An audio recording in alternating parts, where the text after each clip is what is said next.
is our God and King.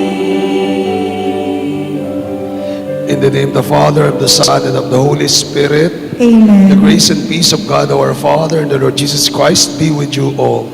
And with your spirit. Good morning, my dear friends. We offer this Mass as a thanksgiving of Mayor June Tetangco and family, Vice Mayor Peter Nucom, Almario and Sol Ramirez, for the birthday thanksgiving of Rodolfo Cao Jr., for the special intentions of Rain Bailon, Ira and Inigo Sagum, Prime Group, June and Jen Tetangco, Karen Miranda Chan, Dayan Tambeltran, Kikinara Bautista, Marites de la Cruz, Lando de la Cruz, Christian Carmela, Katrina Balido, Maricor Macarubo, Dr. William Lim, Dr. Angelito Medina, Dr. Guillermo Baro, Dr. Alvin Balatbat, Daisy Diaz, Kabigting Sisters of Cypress, California, Mayor Rene Maglangke, Catalina Bagasina, Charito Montemayor, for the special intentions of Governor Dennis and Ms. Yoli Pineda, Vice Governor Lilia, Mr. Rodolfo Pineda and their families, Cha de la Cruz, Jao Kabigting Bondok, Telma Macapagal, Chris Jerome Pelayo. We pray for the birthday thanksgiving of Risa and Risa Limhoko Sagum. We pray for the healing for Narisa Ordinanza, Father Sol Gabriel, Mario Sol Gabriel, Norma Cabrera, Norma Balatbas, Roy Songco, Brother Sing Garcia, and for the souls of our dearly departed, Marina Aquilino, Mercedita, Lorna, Nigel Kim, Jesus, Oscar, George, Brigido Marieta.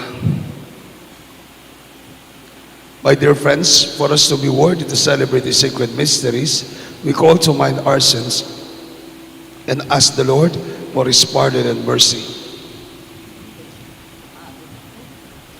You were sent to heal the contrite of heart. Lord, have mercy. Lord, have mercy. You came to call sinners. Christ, have mercy. Christ, have mercy. You are seated at the right hand of the Father. Intercede for us. Lord, have mercy. Lord, have mercy. May Almighty God have mercy on us, forgive us our sins, and bring us to life everlasting. Amen. Glory to God in the highest.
Let us pray.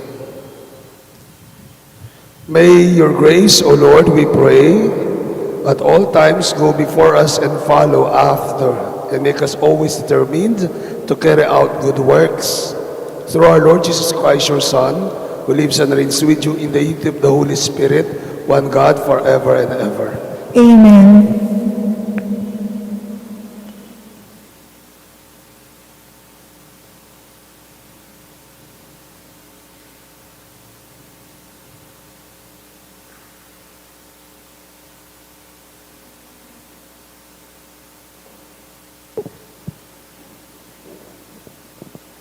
A reading from the Book of Wisdom.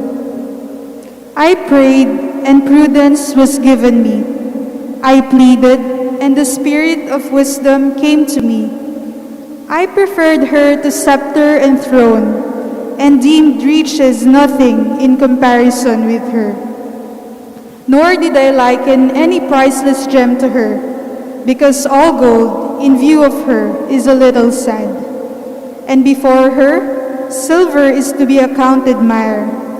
Beyond health and comeliness, I loved her, and I chose to have her rather than the light, because the splendor of her never yields to sleep.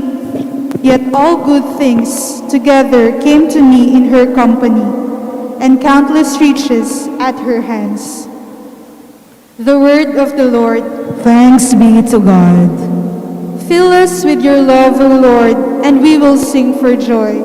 Fill us with your love, O Lord, and we will sing for joy. Teach us to number our days aright, that we may gain wisdom of heart. Return, O Lord, how long? Have pity on your servants. Fill us with your love, O Lord, and we will sing for joy. Fill us at daybreak with your kindness, that we may shout for joy and gladness all our days. Make us glad for the days when you afflicted us, for the years when we saw evil. Fill us with your love, O Lord, and we will sing for joy. Let your work be seen by your servants, and your glory by their children. And may the gracious care of the Lord our God be ours. Prosper the work of our hands for us. Prosper the work of our hands. Fill us with your love, O Lord, and we will sing for joy.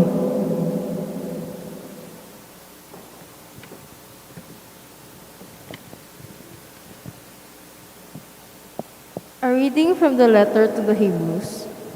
Brothers and sisters, indeed the word of God is living and effective, sharper than any two-edged sword, penetrating even between soul and spirit, joints and marrow, and able to discern reflections and thoughts of the heart.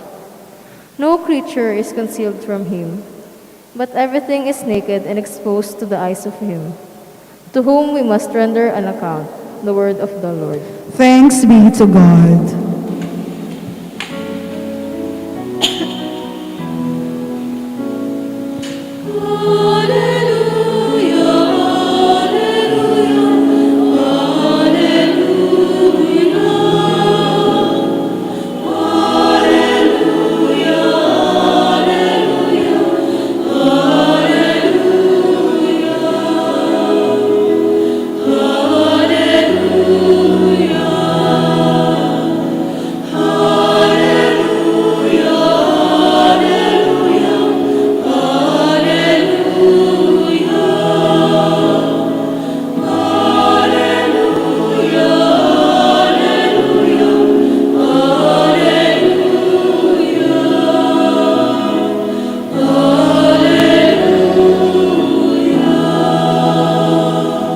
The Lord be with you. And with your spirit. A reading from the Holy Gospel according to Mark.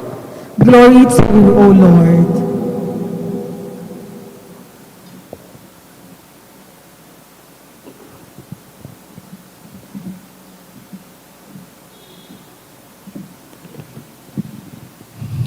As Jesus was setting out on a journey, a man ran up and knelt down before him and asked him, "Good teacher, what must I do to inherit eternal life?" Jesus answered him, "Why do you call me good? No one is good but God alone. You know the commandments. You shall not kill. You shall not commit adultery. You shall not steal. You shall not bear false witness. You shall not defraud. Honor your father and your mother.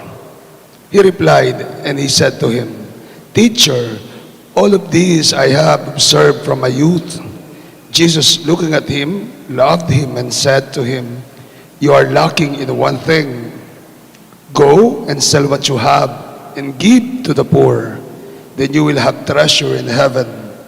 Then come, follow me. At that statement, his face fell, and he went away sad, for he had many possessions. Jesus looked around and said to his disciples, How hard it is for those who have wealth to enter the kingdom of God. The disciples were amazed at his words. So Jesus again said to them in reply, Children, how hard it is to enter the kingdom of God. It is easier for a camel to pass through the eye of the needle than for one who is rich to enter the kingdom of God. They were exceedingly astonished and said among themselves, Then who can be saved? Jesus looked at them and said, For human beings it is impossible, but not for God. All things are possible for God. My dear friends, the gospel of the Lord. Praise to you, Lord Jesus Christ. Good morning once again to all of you. Pakigreet nyo po yung katabi nyo na good morning. Tanong po.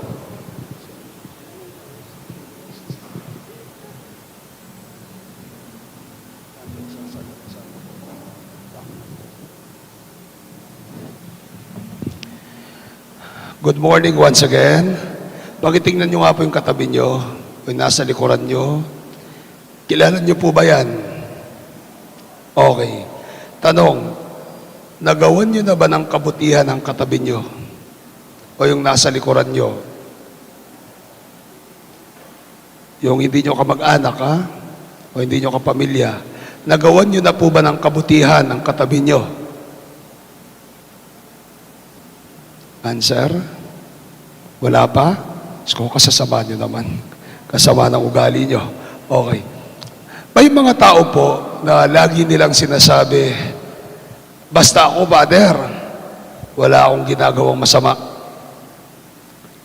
Basta ako, Father, wala akong inagrabyadong tao. Basta ako, Among, wala akong tinatapakang tao. Okay na ako doon.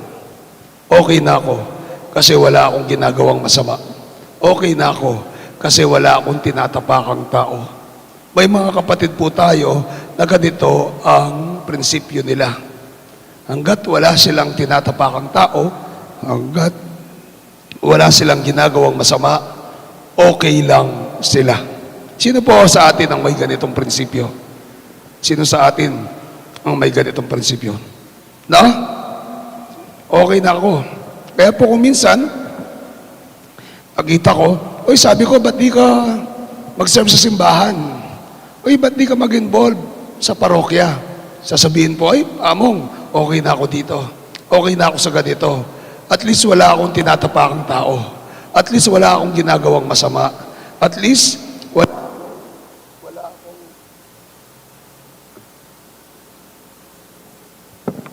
wala akong tinatapakang tao.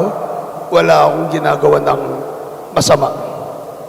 Wala akong inagrabyado. Okay na po ako dito. Tanong, okay na nga ba sa ganito? Okay na nga ba sa ganon? Na wala kang ginagawang masama?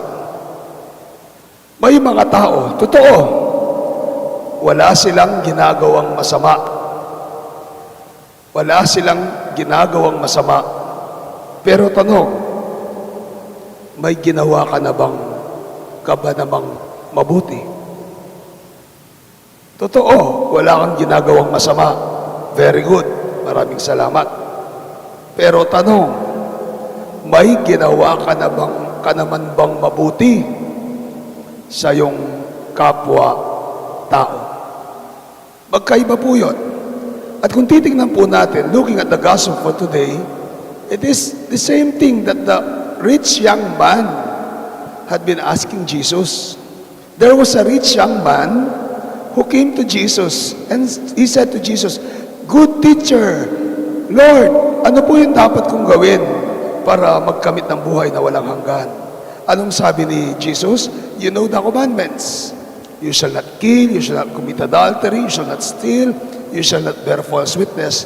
Anong sagot niya? Ay Lord naman, bata pa po ako, ginagawa ko na po yan. Matagal ko na pong ginagawa yan, Lord. Wala po akong ginagawang kasalanan, wala po akong ginagawang masama. And then, anong sabi ni Jesus? Then, if that's so, go and sell all your properties and give it to the poor and follow me. Nalungkot siya. Bakit? Kasi nga, mayaman siya. Go and sell all your properties. Lord, ginagawa ko na yung commandments na yan. Wala akong ginagawang masama. Wala akong inagrabyadong tao. Pero nung sabi ng Panginoon, go and sell your properties and give it to the poor. Anong ibig sabihin ng Ebanghelyo? Anong ibig sabihin ng Panginoon? Hindi lang sapat na wala kang ginagawang masama. Dapat ay may gawin ka ring mabuti sa iyong kapwa-tao.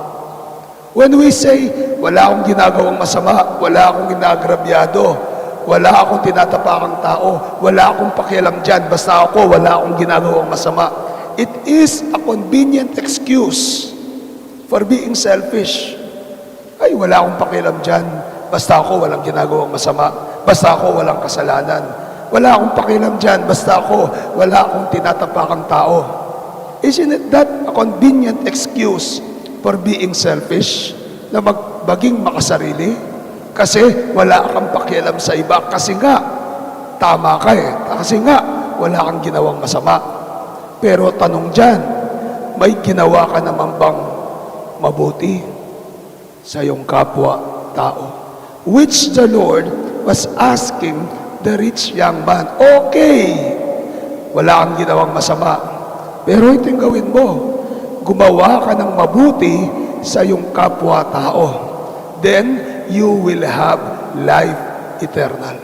Then, mapaghaharian ka ng Diyos. Mapaghaharian ka ng kalangitan. Why? Kasi pag tayo gumawa ng mabuti sa ating kapwa, kapag tayo ay gumawa ng kabutihan sa ating kapwa, ibig sabihin, we learn how to give ourselves. We learn how to share ourselves. We learn, natututo tayo para ibahagi ang ating sarili. Anong tawag sa pagbabahagi ng sarili? Sacrifice. At paano ba ang pagsunod kay Jesus? Sacrifice. Pagbibigay, pagbabahagi ng ating sarili, pagsasakripisyo, pagsunod kay Jesus. Amen. So it is not enough that we're not doing anything bad. It is not enough na wala tayong tinatapakang tao o inagrabyadong tao. Dapat, meron din tayong gawing mabuti sa ating kapwa-tao. Amen. Ngayong nakaraang linggo po, wala pa yung wireless. Ngayong nakaraang linggo po, nakita natin ang iba't ibang mukha ng mga taong gustong gumawa ng mabuti sa atin. Nakita naman po natin yung file sa Facebook o sa TV, sa social media, yung mga nag-file ng certificates of candidacy. Iba't ibang tao na gustong gumawa ng mabuti sa atin. And I'm pretty sure hanggang May 2022, sila mismo magpipresenta sa atin na gusto nilang gumawa ng mabuti sa kanilang kapwa, sa atin. Gusto nila tayong gawan ng mabuti. Gusto nilang gawan ng mabuti ang bayan. Silang magpipresenta sa atin na gumawa ng mabuti hanggang May 2022, I'm pretty sure. Pero tanong, pakasuriin po natin. Bakit? Tanong, gumagawa ba sila ng mabuti para sa kapakanan ng kanilang kapwa? O gumagawa sila ng mabuti para sa kanilang sariling kapakanan? Are they doing good for the sake of other people, para sa kapakanan ng iba? O gumagawa sila ng mabuti para sa kanilang sariling kapakinabangan? May mga tao na gumagawa ng mabuti, sinasabi tumutulong, gumagawa ng mabuti, pero yun pala, hahabol sa eleksyon. May mga tao, gagawa ng mabuti, magsasabi sa atin, gagawa ng mabuti, gustong gumawa ng mabuti. Ayun pala, pagdating ng Mayo, hihingin ang ating boto. Tingnan po natin, sila kaya'y gumagawa ng mabuti para sa kapakanan ng iba, o gumagawa ng mabuti para sa kapakinabangan ng bawat isa sa kanila. Kasi kung gagawa ka ng mabuti hindi dahil may hinihintay kang kapalit. Gagawa ka ng mabuti hindi dahil para sumikat. Gagawa ka ng mabuti hindi dahil para makakuha ng boto, kundi gagawa ka dapat ng mabuti dahil yon ang tamang pagsunod sa ating Panginoon. Gagawa ka ng mabuti kasi yun yung tamang daan papunta sa Panginoon. Amen? Amen. Muli po, pakitingnan niyo yung katabi niyo o yung sa likod niyo o yung sa harap niyo. Tanong ko sa inyo ngayon, ginawan niyo na ba ng mabuti ang taong yan? Ginawan niyo na ba ng mabuti ang taong yan? Kung hindi pa, pagsimula na po tayo. Amen? Amen. I believe in God, the Father Almighty, Creator of heaven and earth. I believe in Jesus Christ, His only Son, our Lord. He was conceived by the power of the Holy Spirit and born of the Virgin Mary. He suffered under Pontius Pilate, was crucified, died, and was buried. Altogether, He descended to the dead. Third day he rose again. He ascended into heaven. and seated at the right hand of the Father. Tayong lahat po, He will come again to judge the living and the dead. I believe in the Holy Spirit, in the Holy Catholic Church, the communion of saints, the forgiveness of sins, the resurrection of the body and life, everlasting. Amen. For every petition, let your prayer be, God of goodness, hear our prayer. God of goodness, hear our prayer.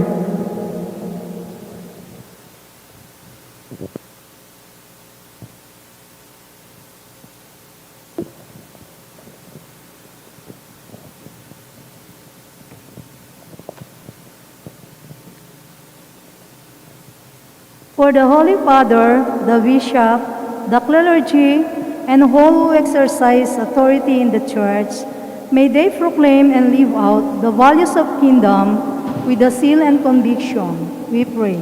God of goodness, hear our prayer. For all government officials, may they not succumb to the idolatry of money, that we make them hunger for more, be indifferent to the outcry of the poor, the exploited, and the needy, we pray. God of goodness, hear our prayer. For all of us gathered, may we learn from this pandemic that our best protection is God. Our best refuge is our home. And our best company is our family, we pray. God of goodness, hear our prayer. For the indigenous people, may they be respected to all costs and be appreciated on account of their culture and tradition. May they be spared from all kinds of discrimination and abuse, we pray. God of goodness, hear our prayer. For all the faithful departed, may they be welcomed by all the saints and angels into the kingdom of God, we pray. God of goodness, hear our prayer. In the silence of our hearts, we pray for our own personal intentions.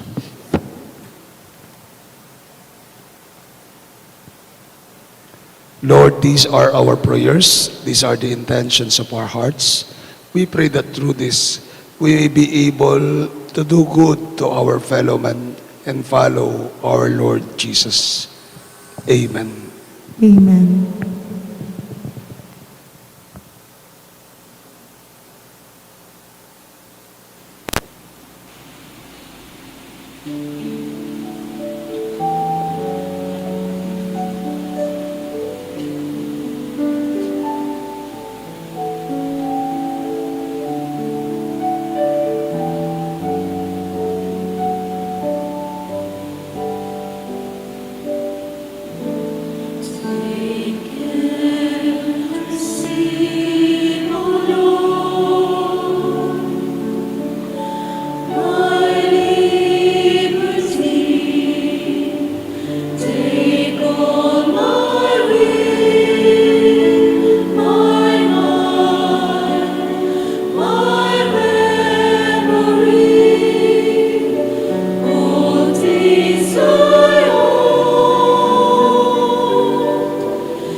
my dear friends, that these our sacrifice may be acceptable to God, the Almighty Father.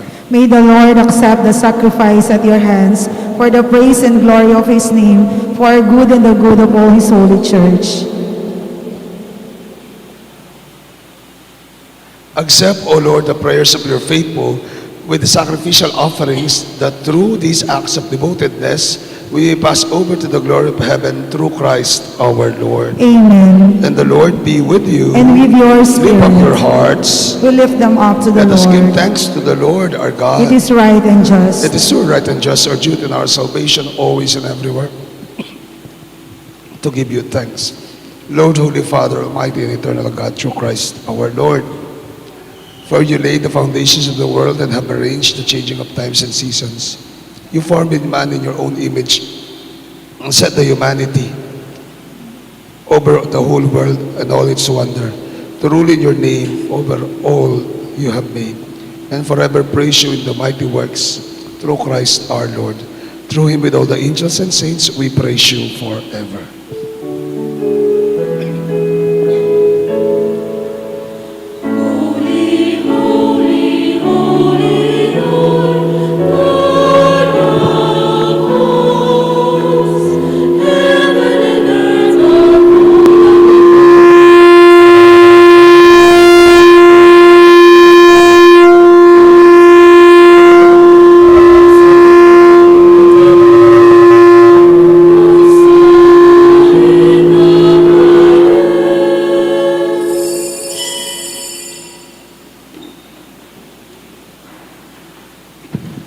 You are indeed holy, O Lord, the fountains of all holiness, and make holy therefore these gifts, we pray, by sending out your Spirit upon them like the dewfall, that they may become for us the body and blood of our Lord Jesus Christ. At the time he was betrayed and entered willingly into his passion, he took bread and giving thanks, broke it, gave it to his friends, saying, "Take this, all of you, and eat of it, for this is my body which will be given up for you."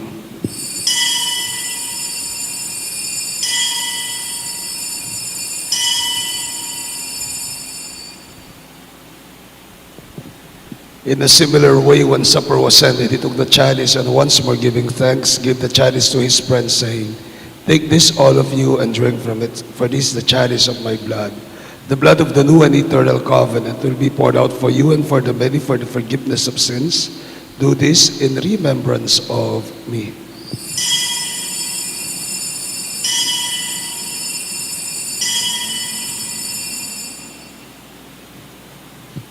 The mystery of faith.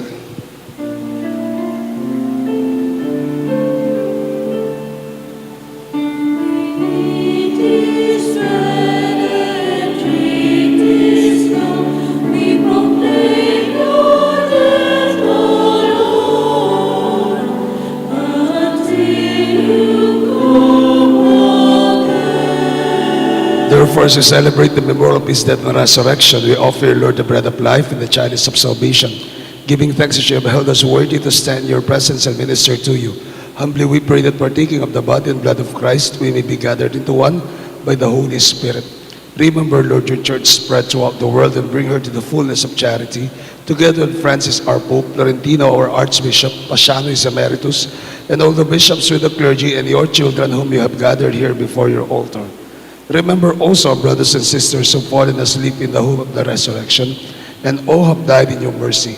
Welcome them in the light of your face, and have mercy on us all, we pray, that with the Blessed Virgin Mary, Mother of God and our Mother, with Saint Joseph, her most chaste spouse, with the blessed apostles and all the saints who have pleased you throughout the ages, we merit to be co-heirs to eternal life, and we praise and glorify you through your Son, our Lord, Jesus Christ. Through him, with him, in him, O God, Almighty Father, in the unity of the Holy Spirit, all glory and honor is yours forever and ever. Amen. As one family, we pray to the Father with the words Jesus taught us.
Lord Jesus Christ said to your apostles, "Peace I leave you, my peace I give you. Look not on our sins and the faith of your people, and graciously grant us peace and unity in accordance with your will, who lives and reigns forever and ever." Amen. The peace of the Lord be with you always. And with your spirit. Share the peace of Christ with one another. Peace be with you. Peace be with you. Peace be. Peace.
My dear friends, this is Jesus, the Lamb of God, the God of goodness. Happy are we invited to join him in this holy meal.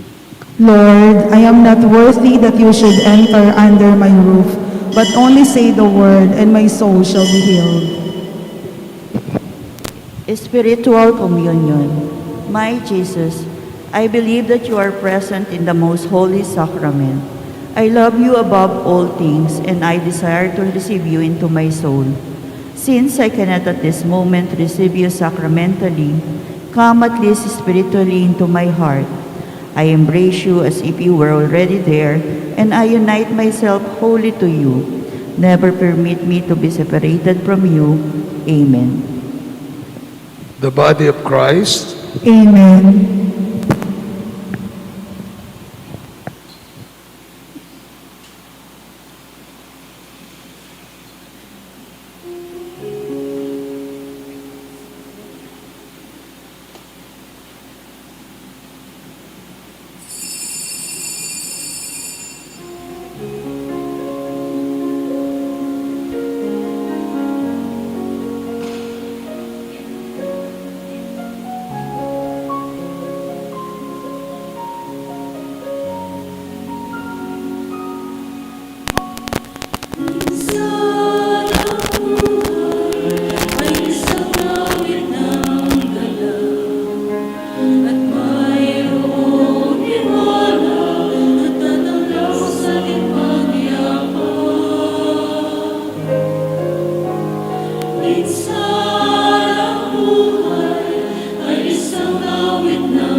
Please kneel. Oratio Imperata for protection against the COVID-19 virus. Merciful and compassionate Father, we come to you in our need to seek your protection against the COVID-19 virus that has disturbed and even claimed lives. We ask you now to look upon us with love and by your healing hand, dispel the fear of sickness and death, restore our hope, and strengthen our faith. We pray that you guide the people tasked to find cures for this disease and to stem its transmission. We thank you for the vaccines developed, made possible by your guiding hands. Bless our efforts to use these vaccines to end the pandemic in our country. We pray for our health workers that they may minister to the sick with competence and compassion. Grant them health in mind and body, strength in their commitment, protection from the disease. We pray for those afflicted. May they be restored to health. Protect those who care for them.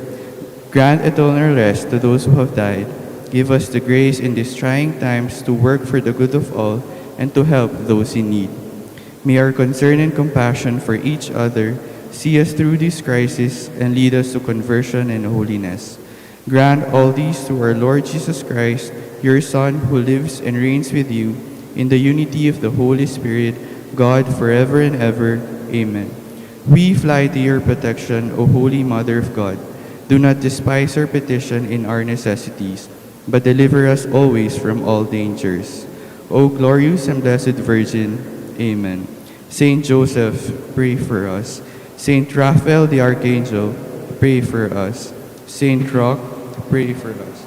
Saint Lorenzo Ruiz, Saint Peter Calungsod, Saint John Paul II, Saint Teresa of Calcutta, Saint Pio of Pietrelcina, Saint Serapion, Saint Peter Nolasco, our Mother and Patroness, Nuestra Señora de la Merced, Panalangin para king pamilya, anting iglesia, nimpi bale-bale.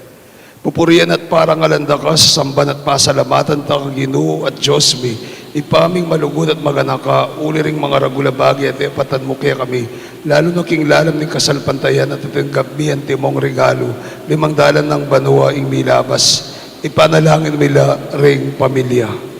O Diyos ay ipami, ipanigapumi, bendisyonan mo na ring pamilya mi, king malusok mong lugod. Manano na sanang insakramento ng pamiyaptasan puso. Buklo na rin matalik ding mi asawa. Ban kanita manatili lang tapat king metong at metong kapilanban. At may kalugod la, antibo nung makanano ing lugod ng Kristo king banal akapulungan mo. Bendisyon mo la rin sablang pengari, luguran dalasan at pakawalan ding anak. Apeni bala na karela ng Diyos. Ibiyera sanang parati karela ing halimbawa ng tunay biya Kristiyano. Sa upan mo ring mulang maragparagul karing anak da king lugod at takot king Diyos. Bendisyonan mula naman ding anak, banluguran dala at igalang, ampon pamintuan ding pengarira, king malugod mong kapulungan, kalingapan, karin milalanong ipanibala ring kaya nakangeni. Dinan mo kami gang masabal, king dapat ming dikilan, ban gawan miing dake mi, kanita maging santungan ning kapayapan, ing pibale-balemi, anti mo yung sariling pibale-baleri, Jesus, Maria, at Jose, Karin Nazaret.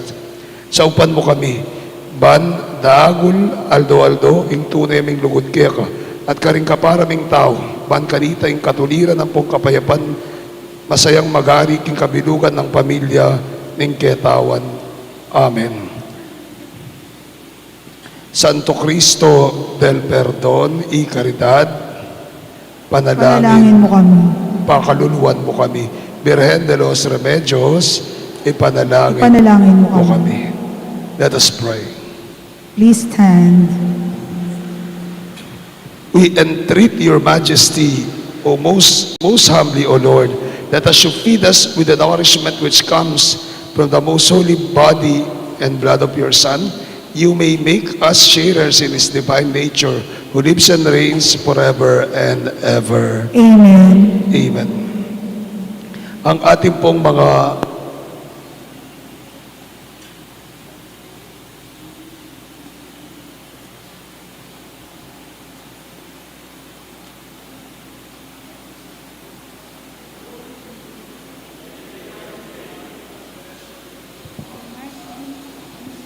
Amen.